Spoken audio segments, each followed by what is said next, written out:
Financial markets పై పట్టు సాధించాలనుకునే వాళ్ళు Revanth conduct చేసే వెబినార్ కోసం ఈ నెంబర్ కి కాల్ చేయండి.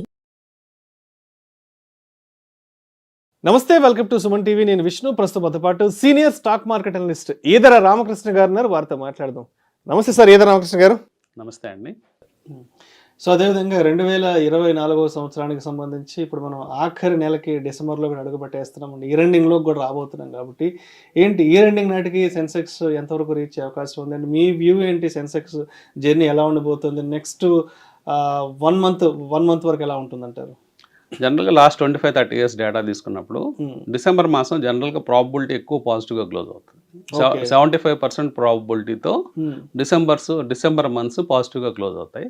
సో సెన్సెక్స్ కానీ నిఫ్టీ కానీ ఈ మంత్ ఎక్కువ ఛాన్సెస్ ఉన్నాయి పాజిటివ్గా క్లోజ్ అవడానికి.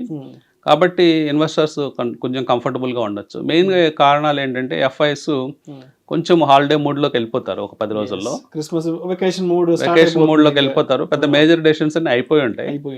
సో నవంబర్ కల్లా మేజర్ డెసిషన్స్ అయిపోతాయి. అలాగే ఎఫ్ఐ ఇందాక మనం చెప్పుకున్నట్లు వాళ్ళ సెల్లింగ్ కూడా తగ్గిపోయింది స్పీడు. లాస్ట్ మంత్ కేవలం 1.7 బిలియన్ అమ్మటం జరిగింది. కాబట్టి డిసెంబర్లో అమ్మకాలు ఇంకా తగ్గుముఖం పట్టే అవకాశం ఉండొచ్చు, లేకపోతే కొంచెం పాజిటివ్గా కూడా మారే అవకాశాలు ఉండొచ్చు.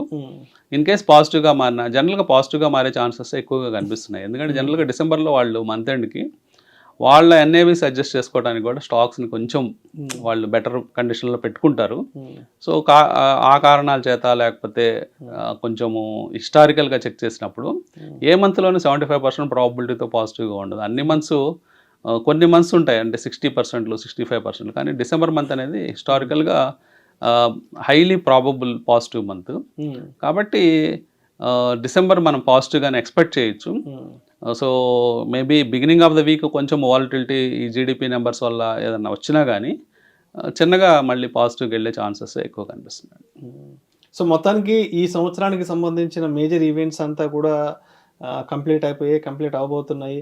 అండ్ 2025కి సంబంధించి చూస్తే మనకు February 1st బడ్జెట్ ఉండబోతుంది కాబట్టి, అండ్ 2025 బడ్జెట్కి సంబంధించి అంటే గవర్నమెంట్ మేజర్గా ఏ రంగాల మీద ఎక్కువగా కొంత కాన్సన్ట్రేషన్ చేసే అవకాశం ఉంటుందంటారు మీ వ్యూ ప్రకారం? అంటే మనకి ఆల్రెడీ వాళ్ళు విజన్ డాక్యుమెంట్ ఇచ్చారండి. కొన్ని పోర్ట్స్, మహారాష్ట్రలో బిగ్గెస్ట్ పోర్ట్స్, ఇవన్నీ కూడా మనకి ఇన్ఫ్రాస్ట్రక్చర్ మీద ఎక్కువ డెవలప్మెంట్ చేసే ఎక్కువ స్పెండ్ చేసే అవకాశాలు ఉన్నాయి. సో రోడ్స్ కూడా భారీగా రోడ్స్ మీద స్పెండింగ్ ఎక్కువ, ఇన్ఫ్రాస్ట్రక్చర్ మీద ఎక్కువ స్పెండ్ చేసే అవకాశాలు ఉన్నాయి. అట్ ద సేమ్ టైం మనం డిఫెన్స్ సెక్టర్లో డొమెస్టిక్గా గ్రో అవ్వాలని, ఇది ఇప్పటిదాకా మనం ఇతర దేశాల నుంచి, మనం ఫ్రాన్స్ నుంచి, అమెరికా నుంచి మనం కొనుగోలు జరుపుతూ ఉంటాం ఎక్కువగా జనరల్గా మనకి మిలిటరీ అవసరాల కోసం. అవన్నీ కూడా డొమెస్టిక్గానే మన కంపెనీస్ తయారు చేయాలనే మిషన్తో మనం 2 ఏళ్ళ నుంచి వెళ్తున్నాం. అలాగే మిలిటరీ డిఫెన్స్ స్టాక్స్ అన్ని పెరగడం చూసాము. సో అదే వరవటి కొనసాగే అవకాశం ఉందండి. ఇంకా వాటి మీద కూడా స్పెండింగ్ భారీగా పెరిగే ఛాన్స్ ఉంది. సో మన మిలిటరీ బడ్జెట్, డిఫెన్స్ బడ్జెట్ చాలా ఎక్కువగా ఉంటుంది, లక్షల కోట్లలో ఉంటుంది.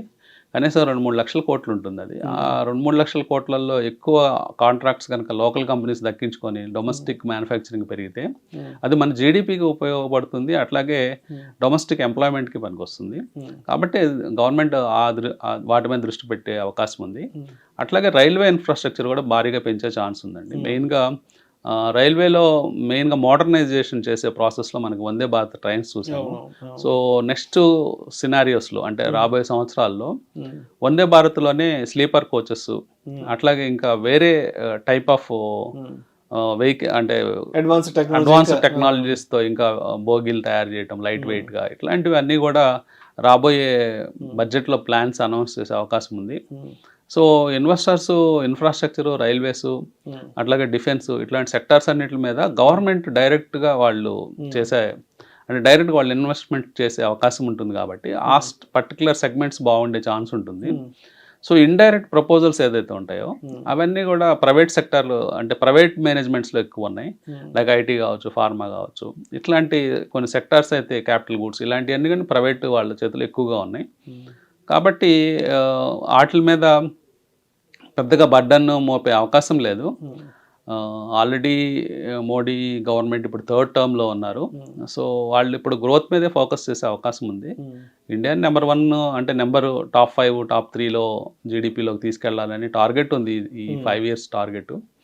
కాబట్టి ఆ దిశగానే గ్రోత్ ఇబ్బంది లేకుండా డొమెస్టిక్గా ఎక్కువగా మనం సెల్ఫ్ సఫిషియెంట్గా చేసుకుంటూ ఎక్స్పోర్ట్ కూడా పెంచుకునే విధంగా డిజైన్ చేయొచ్చు, లేకపోతే బడ్జెట్ని ప్లాన్ చేయొచ్చు అనుకుంటున్నాను. రైట్. అయితే మీరు ఇందాక ఒక మాట అన్నారు, ఎప్పుడైనా సరే డిసెంబర్ నాటికి ఒకసారి మనం హిస్టారికల్ పెర్ఫార్మెన్స్ చూస్తే ఎప్పుడైనా సరే డిసెంబర్లో అమ్మకాల ఒత్తిడి తక్కువగా ఉంటుంది. సో ఆ కారణం చేత డిసెంబర్లో ఎక్కువగా కూడా మార్కెట్స్ చాలా పాజిటివ్లో క్లోజ్ అయ్యే అవకాశం ఉందంటున్నారు. కాబట్టి అంటే ఇప్పుడు డిసెంబర్లో ఏమైనా స్టాక్స్ తీసుకోవాలి, డిసెంబర్లో ఏదైనా కొంత సెక్టార్స్ వైపు కాన్సన్ట్రేషన్ చేయాలని అనుకున్న వాళ్ళకి మరి ఏ స్టాక్స్ కొంత అనుకూలంగా ఉండొచ్చు అంటారు డిసెంబర్లో కొనాలి అనుకున్న వాళ్ళకి? అంటే ఇప్పుడు ప్రస్తుతం లాస్ట్ 1 వీక్లో ట్రెండ్స్ చూసినప్పుడు అదాని స్టాక్స్ అనేది కొంచెం రిస్కీ బెట్స్ అండి. అంటే జనరల్గా అదాని చాలా షార్ప్గా పైకి వెళ్తున్నాయి, షార్ప్గా కింద పడుతున్నాయి. సో స్టిల్ వాళ్ళ ఒక కోర్ట్ కేసు అనేది పైన ఉంది కాబట్టి వెంటాడుతూ ఉంది కాబట్టి ఆ స్టాక్స్లో చేసేవాళ్ళు స్ట్రిక్ట్ స్టాప్ లాసెస్ పెట్టుకొని ట్రేడ్ చేయాలి. అంటే ఈవెన్ ఇన్వెస్ట్మెంట్ అయినా కానీ అవి 50% ఎరోడ్ అయిపోవటం, మళ్ళీ 40% పెరిగిపోవడం ఇవన్నీ చూస్తున్నాం. కాబట్టి మైండ్లో ఒక స్టాప్ లాస్, ఇంత రిస్క్ నేను భరి చేయగలను అనుకున్న వాళ్ళు మాత్రం అలాంటి స్టాక్స్లోకి ఎంటర్ అవ్వాలి. అది మినహాయించి ట్రెడిషనల్గా చూసినప్పుడు ఫార్మాలో సెకండ్ రౌండ్ స్టాక్స్ మీద దృష్టి పెట్టమని చెప్తానండి. అంటే ఫార్మాలో ఒక చిన్న భూమ్ లాంటిది వస్తుంది, second grade second level stocks వాటిల్లో. అంటే ఫ్రంట్ లైన్ స్టాక్స్ ఆల్రెడీ కొన్ని బాగా పెరిగిపోయినాయి, లైక్ లూపిన్ కానీ వోక్ ఫార్మా లేకపోతే సన్ ఫార్మా, ఇట్లాంటివన్నీ కూడా భారీ పెరుగుదలను నమోదు చేసాయి. ఇప్పుడు సెకండ్ లెవెల్లో ఉన్న స్టాక్స్ కొన్ని లారస్ ల్యాబ్స్ లాంటివి, లేకపోతే ఇందాక మనం మాట్లాడుకున్న పిరమిల్ ఫార్మా, ఆర్తి ఫార్మా, తర్వాత ఇట్లాంటి స్టాక్స్, టొరెంట్ ఫార్మా, ఇట్లాంటి స్టాక్స్లో కొత్తగా బయింగ్ ఆపర్చునిటీస్ కనిపిస్తున్నాయి. అట్లాంటి స్టాక్స్ ఆ సెక్టారు బాగుంటుంది అనుకుంటున్నాను. కానీ టెలికాం సెక్టార్లో కొంత ఒడిదుడుకులు మనకి ఈ మధ్య కనిపిస్తున్నాయి, భారీగా పడటము, పెరిగిపోవటము, ఇవన్నీ కూడా టెలికాం సెక్టార్లో కొంత ఒడిదుడుకులు ఎక్కువగా ఉన్నాయి. మెటల్ సెక్టార్ కొంచెం డల్గా అవుతుంది. కొన్ని పాకెట్స్ 1 or 2 స్టాక్స్ మినహాయించి మెటల్స్ ఎక్కువగా వీక్గానే ఉన్నాయి. ఆటోమొబైల్లో నెంబర్ 1 పిక్ వచ్చేసరికి మహీంద్రా కొత్తగా ఇచ్చిన ఎలక్ట్రికల్ వెహికల్స్ కూడా అట్రాక్టివ్గా కనిపిస్తున్నాయి మార్కెట్లో. వాళ్ళ పెనిట్రేషన్ చాలా స్మూత్గా వెళ్తూ ఉంది.